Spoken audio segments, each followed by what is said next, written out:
आज हमें टीवाईबीए हिंदी जनरल का जो नया पाठ्यक्रम है, हिंदी टीवाईबीए का सामान्य विषय या सामान्य पेपर,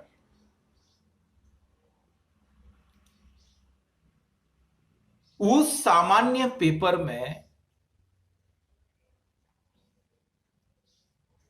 दोन या दो नवीन गद्य विधा है। एक संस्मरण नाम की गद्य विधा है और दूसरी रेखा चित्र नाम की गद्य विधा है। 5वें सेमेस्टर में 4 संस्मरण पाठों का अभ्यास हमें करना होगा और 4 रेखा चित्र पाठों का अभ्यास हमें करना होगा। परंतु मित्रों, आज हमें रेखा चित्र नाम की जो गद्य विधा है या साहित्य का प्रकार है, उसका स्वरूप, उसका परिचय या रेखा चित्र के जो 5 तत्व है, उसी पर हमें चर्चा करनी है। मित्रों, जिस समय हमें 4 रेखा चित्रों का अभ्यास करना है या 4 रेखा चित्र पाठ का अभ्यास करना है, तो उसके पूर्व यह रेखा चित्र गद्य विधा है क्या, उसका अर्थ क्या होता है, रेखा चित्र का स्वरूप क्या होता है, उसका परिचय हमें करा लेना आवश्यक बात मैं समझता हूं या मानता हूं। मित्रों, गद्य की अनेक विधाएं हैं, गद्य साहित्य के अनेक प्रकार हैं। वास्तव में गद्य साहित्य का जन्म और विकास यह आधुनिक काल में हुआ। भारतेंदु हरिश्चंद्र बाबू के समय गद्य विधा का आरंभ एवं जन्म और विकास माना जाता है। यह आधुनिक काल की बहुत बड़ी देन है। यानी भारतेंदु का कालावधि आधुनिक काल का प्रवेश द्वार है या प्रवेश द्वार माना जाता है। जितनी भी गद्य की विधा है या गद्य के प्रकार है, वह आधुनिक काल की देन है। आधुनिक काल में उसका प्रारंभ, उसका जन्म और उसका विकास हुआ। वह कैसे विकास हुआ, किस तरह का विकास हुआ, हम समय समय पर देख लेंगे। परंतु आज हमें केवल रेखा चित्र नाम की जो गद्य विधा है, उसका परिचय करा लेना है, उसी पर हमें चर्चा करनी है। मित्रों, जिस तरह गद्य के अनेक प्रकार या विधा मानी जाती है, उसमें कहानी है, उपन्यास है, नाटक है, एकांकी है, रिपोर्टाज है, संस्मरण है, आलोचना है, डायरी है, उसी तरह रेखा चित्र भी एक गद्य की नवीन विधा यानी प्रकार है। साधारणतः दूसरे महायुद्ध के बाद साहित्य में कुछ नवीन विधाओं का विकास हुआ, जिसमें रेखा चित्र प्रमुख विधा के रूप में सामने आई। यानी रेखा चित्र का विकास यह आधुनिक काल में दूसरे महायुद्ध के बाद उसका विकास माना जाता है। यह विधा मूलतः देखो ना, उसका नाम देखो, उसका शीर्षक देखो, रेखा चित्र। रेखा का अर्थ क्या होता है? रेखा का अर्थ होता है मराठी में रेशा या अंग्रेजी में लाइन। और चित्र शब्द का अर्थ क्या है? चित्र यानी ड्राइंग, यानी इसका मतलब क्या है?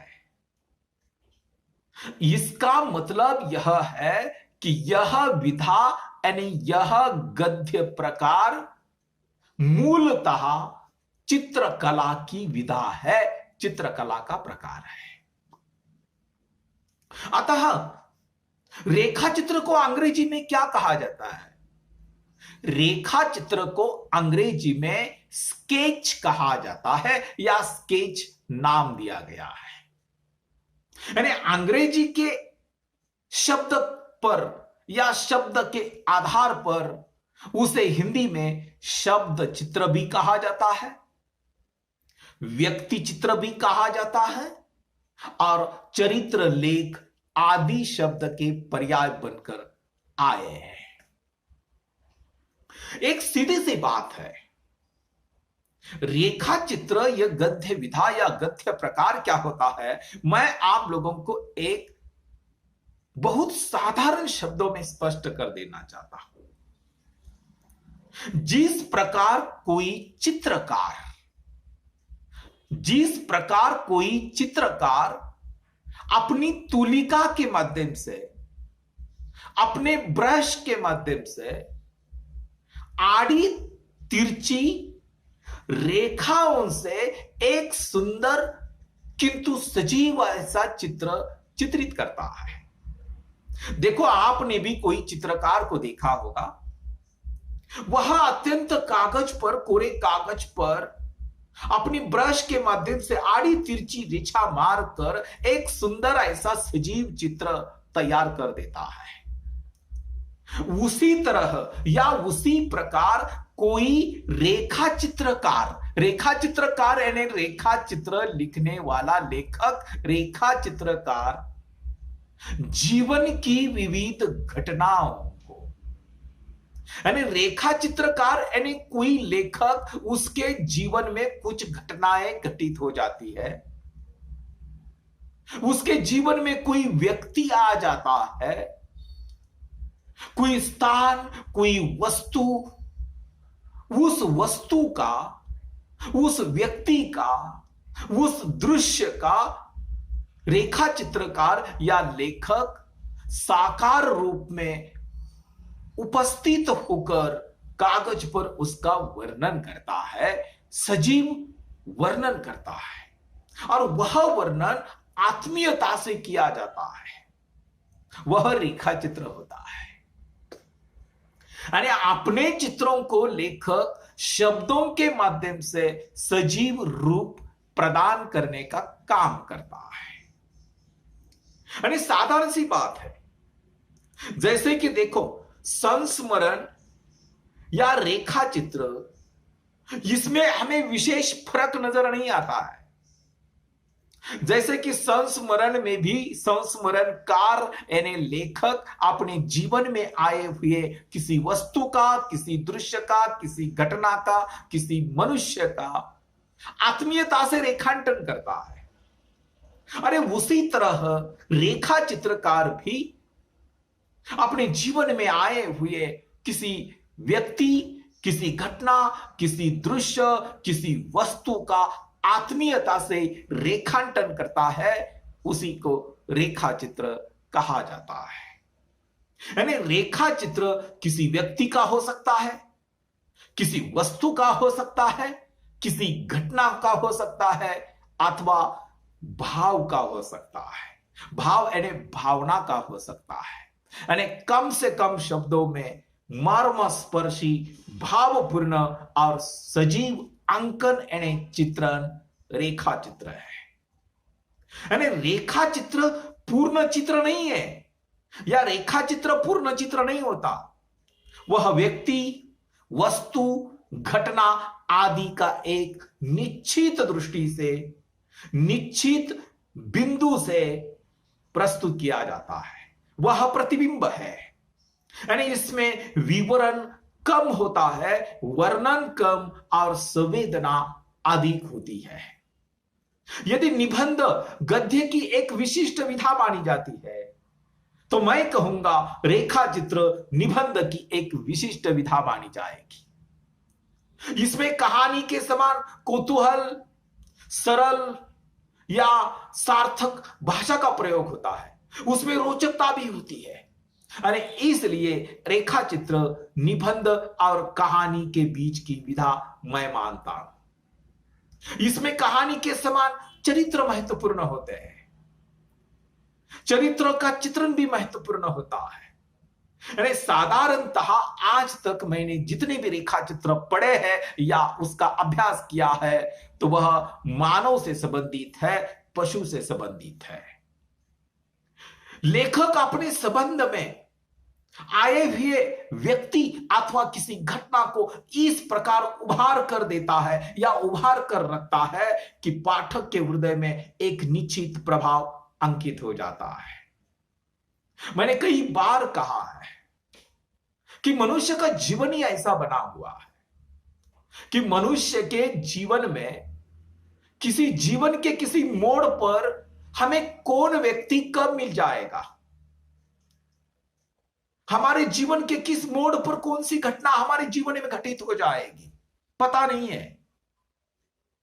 हमारे जीवन में मानव के समान कुछ ऐसी वस्तु आ जाती है कि उस वस्तु के साथ हमारी अटैचमेंट बन जाती है, हमारा प्रेम का धागा जुड़ जाता है उस वस्तु से, संवेदना बन जाती है हमारी, और वह मनुष्य हमारे जीवन का एक हिस्सा बन जाता है और संवेदनात्मक ढंग से हम उस व्यक्ति का जीवन रेखांकन करते हैं, उसी को रेखा चित्र कहा जाता है।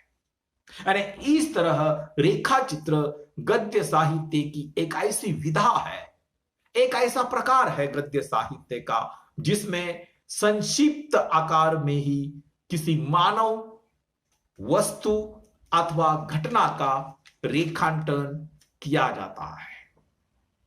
यह हो गया रेखा चित्र का स्वरूप या रेखा चित्र का परिचय।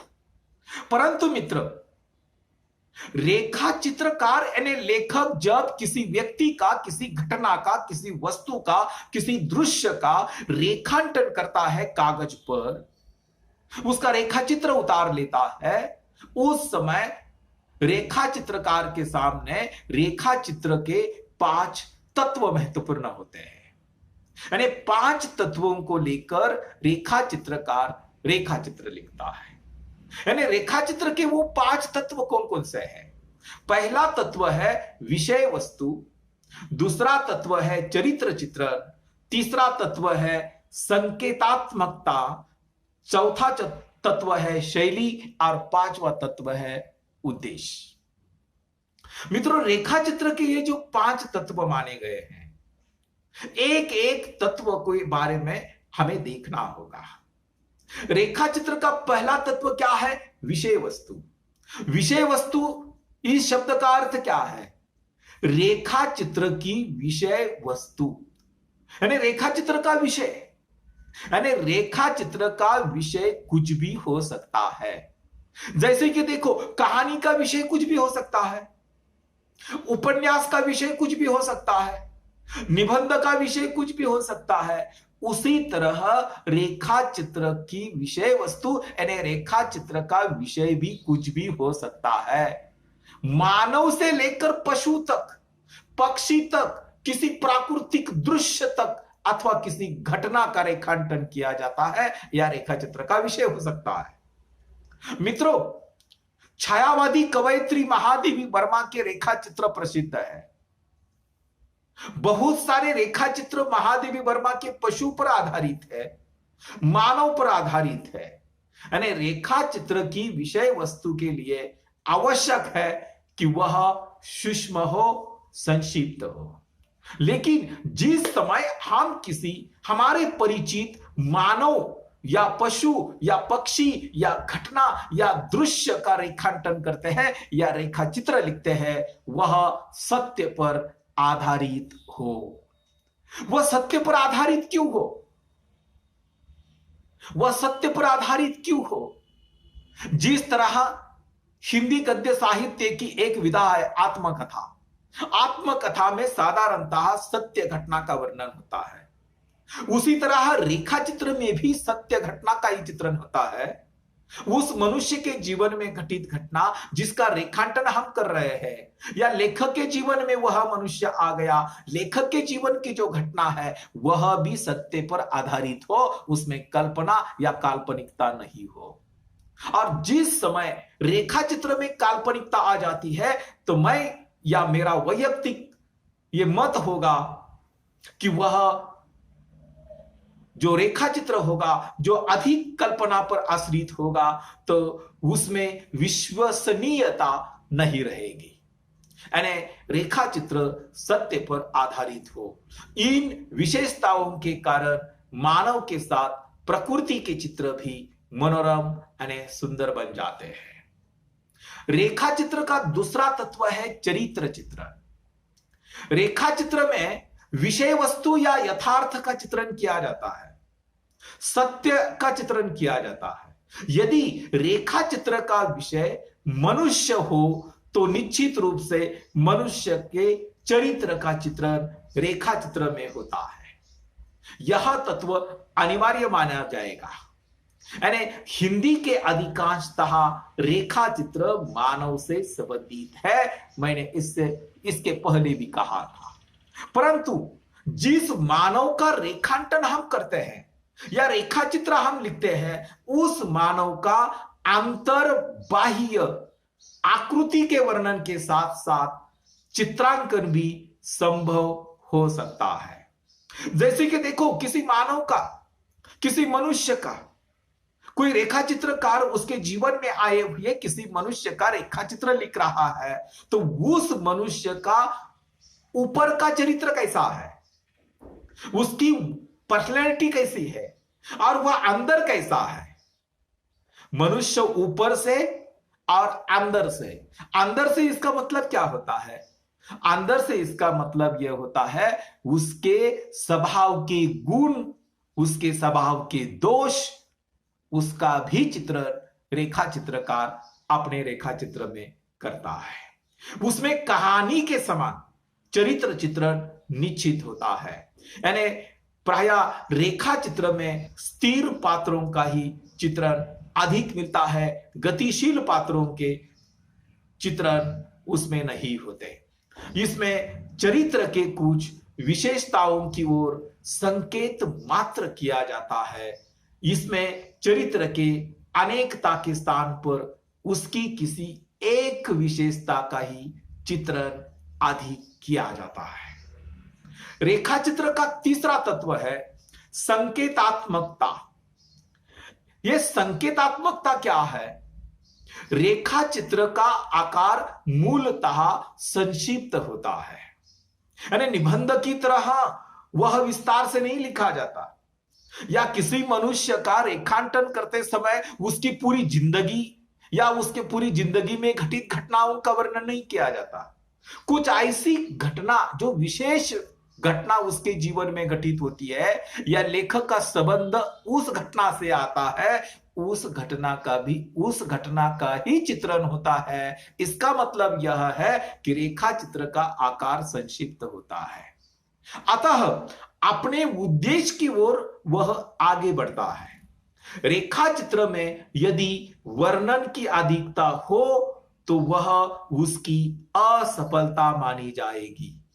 इसलिए रेखा चित्र में सांकेतिकता का गुण अनिवार्य माना गया है।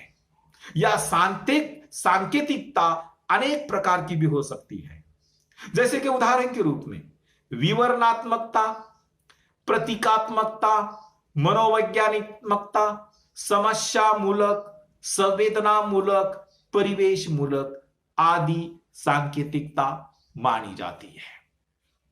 रेखा चित्र का चौथा तत्व है शैली। शैली यानी रेखा चित्र लिखने की पद्धत, पद्धत यानी स्टाइल, स्टाइल यानी शैली। मित्रों, प्रत्येक लेखक की लेखन शैली अलग अलग होती है।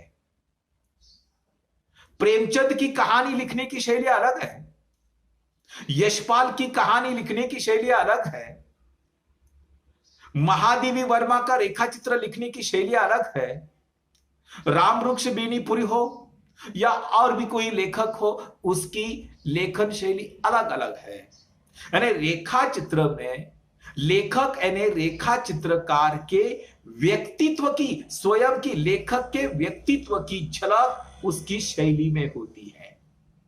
इसमें तन्मयता और तटस्थता दोनों विशेषता मिलती है।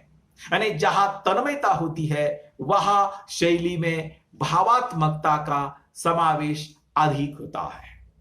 यानी तटस्थता का भाव होता है तो उसकी शैली यथार्थवादी हो जाती है, वह अधिक सत्य हो जाती है।